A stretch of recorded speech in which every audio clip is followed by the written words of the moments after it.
Did you know that a 1% rise in interest rates can reduce your home buying power by more than 10%? Or that building just 5% more homes in a city can sometimes lead to a price drop of 20%? At first glance, that might sound exaggerated, but that's exactly how housing markets work. And it's probably not what you've been told. Here's what's even more surprising. The exact same house can be worth twice as much just because it's located just a few miles closer to a downtown area or a school district. A 3-bedroom home that costs $200,000 in one city might cost $2 million or more in a different city, even if the buildings are nearly identical. Most people assume house prices are driven by surface level features. Granite countertops, new flooring, maybe a newly renovated bathroom. And yes, those things do matter, but usually they just explain a small fraction of the whole property cost. The real drivers are much bigger and often completely invisible to the average buyer. So in this video, we're going to break down which factors actually move housing prices, from financial policies to local supply and demand dynamics, and why these forces work so differently depending on where you live. Because no matter where you go, the same basic forces shape what real estate is worth, even if the price tags look wildly different. And understanding these forces doesn't just make you a smarter buyer or investor, it can help you make decisions that are financially 10 times stronger in the long run. So let's get into it. At the most basic level, real estate prices follow the exact same basic economic rule you probably learned in your first economics class: supply and demand. If more people want homes than there are in a particular area, prices go up. And if supply outpaces demand, prices go down. But unlike other products, you can't just manufacture more homes overnight. Apple can increase iPhone productions in a few months, but building housing, especially in areas where most people want to live, takes years or even decades. And that time lag makes housing markets especially sensitive to population shifts. Take Austin, Texas, for example. Between 2012 and 2022, the city's population surged by roughly 25%. But new housing didn't keep pace with that growth. The result? Home prices more than doubled in just 10 years. Now contrast that with Detroit. Over several decades, the city experienced population decline. And while the number of houses stayed relatively stable, demand didn't. In some neighborhoods, houses were selling for less than the price of a used car. But in both cases, the pattern is clear. When demand grows faster than housing supply, prices rise. When demand shrinks but housing stock doesn't, prices fall. Cities that consistently build housing to match population growth tend to have more stable prices, while places that restrict new construction often face sharp price increases. When people say housing is unaffordable these days, they're usually talking about major cities, not the entire country. Because in many rural areas or smaller towns, housing remains pretty affordable. But in places like Los Angeles, New York, or London, prices have reached levels that feel impossible for many locals. But still, here's something important. If nobody could afford these prices, the market would adjust and prices would fall. The fact that homes in an expensive city continue to sell tells us that someone is able to afford them, whether it's high-income professionals, investors, foreign buyers, or remote workers that are relocating from more expensive markets. Now, that doesn't mean everyone has equal access. Far from it. Long-term residents may be priced out of the neighborhood they grew up in. But from a supply-demand perspective, high prices can only exist when there's enough demand at those price levels. And that's what keeps the market moving, even when affordability feels out of reach for many. So supply and demand form the backbone of how real estate prices are set. But they're just the starting point. But what happens next depends on where you're buying, because cities and rural areas don't just have different prices, but they follow a completely different pricing logic. So while supply and demand form the fundamentals, they play out very differently depending on location. Let's look at why homes just an hour apart, one in the city and one in the countryside, can follow completely different pricing patterns. You've probably heard the saying in real estate, location, location, location. But what does that actually mean in terms of pricing? It's not having about a nice neighborhood or a quiet street. The same exact house, same size, same condition, can be worth 2, 5, or even 10 times as much depending on where it's located. And that's because in a city, you're not just buying a building, you're buying access. Access to jobs, schools, transportation, healthcare, culture, safety, and even social networks. And when more people want that access than there are homes available, prices go up. So let's put numbers to it. In Manhattan, the median home price is around $1.2 million.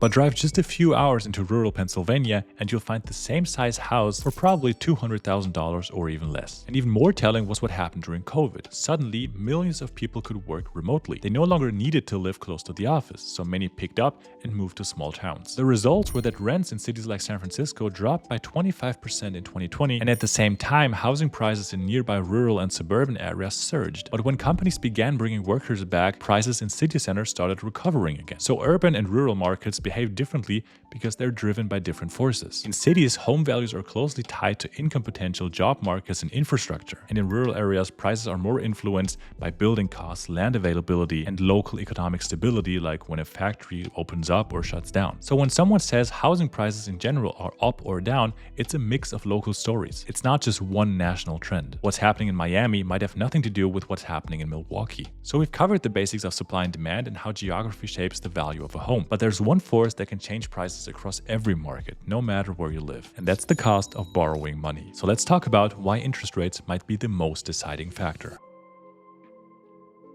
Nobody pays for a home all at once. 99% of buyers use a mortgage, which means the cost of buying isn't really about the actual price tag, it's about how much your monthly payment will be. And this is something that's really important to understand because it's kind of unique in real estate. Homeowners don't really care about what the actual price tag is on the house. They care whether the liquidity they have to give up for the comfort of owning the house is worth it to them. And interest rates control exactly that. Let's say you can comfortably afford a mortgage payment of $2,000 per month. At a 3% interest, that gets you a loan of around $475,000. At 6%, that same payment only gets you $335,000, and at 9%, it drops further to around $245,000. So when interest rates rise, your buying power drops fast. This is why even a 1% increase in interest rates can reduce your buying power by 10%. And this isn't just theory, we've seen it play out in real time. In 2021, interest rates in the US were at record lows. Everyone wanted to buy a home, prices soared, and bidding wars became normal. But in 2022 and 2023, when central banks raised rates to fight inflation,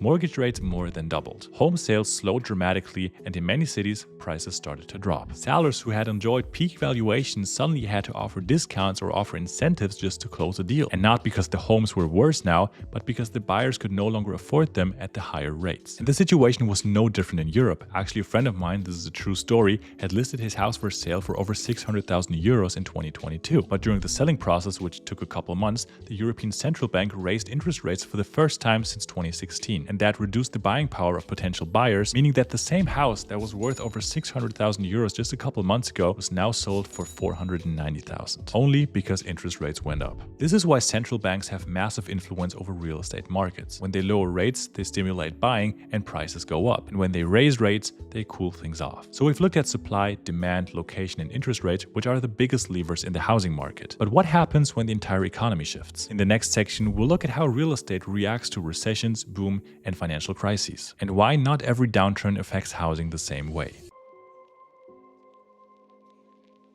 Housing is often seen as a safe long-term investment, but it's far from immune to broader economic shocks. In fact, real estate markets are tightly linked to ups and downs of the economy. When people feel secure in their job and credit is cheap, prices go up. But when recessions hit, confidence drops and housing can take a serious hit. Sometimes the housing market is just a casualty of a wider downturn, but sometimes, like in 2008, it's the trigger that crashes the entire economy. So let's start with 2008, the most dramatic example in modern history. In the years leading up to it, loose lending standards and speculative buying created a housing bubble. People were approved for mortgages they couldn't even afford, so home prices skyrocketed and banks repackaged risky loans as safe investments. When the bubble burst, many defaulted on their mortgage, housing prices collapsed, dropping about 30% nationally in the US and even higher in high density or high speculative areas. In Las Vegas, for example, prices fell over 60%. In Phoenix and Miami, they were around 50%. Detroit also roughly 50%. But in Dallas, the prices only dropped around 15% due to more moderate growth and a more stable economy. These differences highlight something important.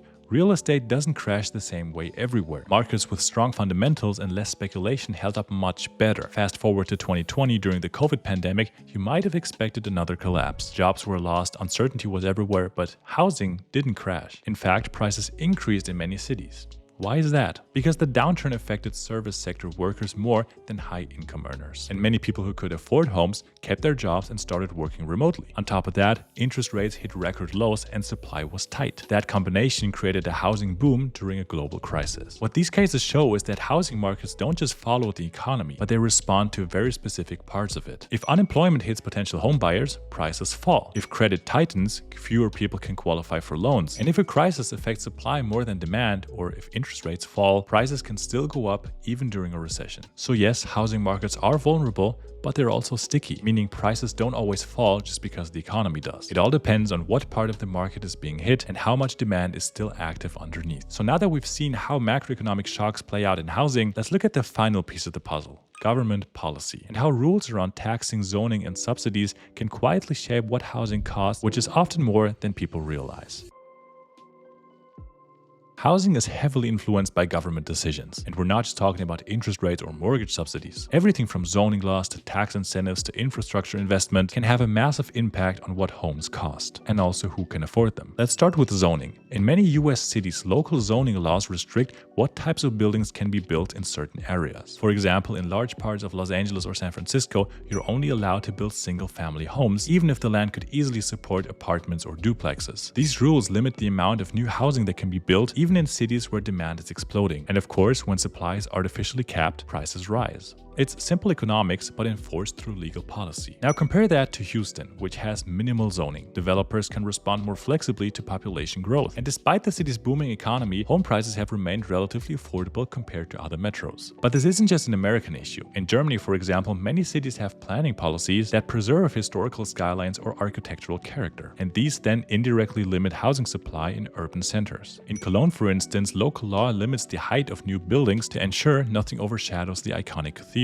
In Munich, tight building codes and an emphasis on strong architectural consistency make it harder to add density even when demand grows. These cultural and historical priorities are understandable, but they do come with consequences. When supply can't scale with the demand, prices do the scaling instead. Tax policy plays a role too, and its impact also varies internationally. In the US, the mortgage interest deduction encourages home ownership by allowing taxpayers to deduct parts of their mortgage interest payment. But the benefit is larger for higher earners, and in expensive markets, it can indirectly push up prices by making bigger loans more attractive. So while the tools differ, zoning laws, tax advantages, even rent controls, the outcome is often similar. When demand rises faster than supply, prices follow. And policy decisions, even if well-intentioned, often shape how that balance plays out. So all of this points to a deeper truth. Housing markets are not purely free markets. They're a mix shaped by private behavior and public rules. And those rules, even the ones most people never think about, can be just as important as interest rates or buyer demand. So yes, supply and demand are the fundamentals, but zoom in and you'll see how interest rates, zoning laws, tax structures, and even cultural planning all layer on top of that, and they don't act the same in every market. A house in Tokyo, a condo in Cologne, a duplex in Texas, on the surface they all seem different, but beneath the price tag they're all shaped by the same question. How easy is it to buy more? Who's competing to buy here? What does the financing landscape look like? And how do local rules or policies tilt the playing field? The more you understand these forces, the more strategic you can be, whether you're buying your first home, investing in property, or just trying to make sense of the market you're in. So the next time someone says that house is way too expensive, you know how to dig deeper. Is it lack of supply, investor demand, tax incentives, or is it zoning limits or just an artificially low interest rate that pushes the prices up? So thank you very much for watching. Subscribe for more economic content like this, and I hope to see you in the next video.